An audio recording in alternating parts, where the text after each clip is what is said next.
నేను సాయిబాబా ప్రవచనాలకు ఎప్పుడు వెళ్ళావు? ఆగస్ట్ 2 శనివారం. ఎప్పుడు వెళ్ళావు? ఆగస్ట్ 2 శనివారం.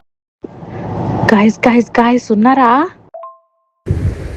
ఇవాళ ఆగస్టు 2 అంటే రాంబాబు సాయిబాబా ప్రవచనాల కోసం విజయనగరం వెళ్ళిన రోజు. తేదీ సాయంత్రం 5 గంటల వరకు మేము ఈ ఊళ్ళోనే లేము, విజయనగరంలో ఉన్నాం. ఇవాళ August 2 happy friendship day. Friendship day సందర్భంగా ఎవరైనా ఫ్రెండ్షిప్ సాంగ్స్ పాడచ్చు కదా.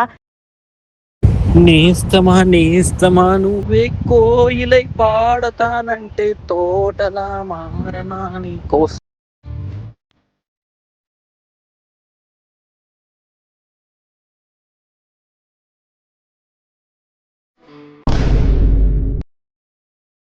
స్నేహితుడా వరాల స్నేహితుడా. స్నేహితుడా స్నేహితుడా రహస్య స్నేహితుడా. ఫ్రెండ్షిప్ చేరాచారి ఊరుకోండి గురుగారు, నేను మీకు ఫ్రెండ్ ఏమిటి విడ్డూరం కాకపోతే నువ్వు. ఇందులో విడ్డూరం ఉందిరా? ఫ్రెండ్షిప్ కి ఏజ్ లిమిట్ ఏం లేదే. ఇది చెప్పడానికా అంత అర్జెంట్ గా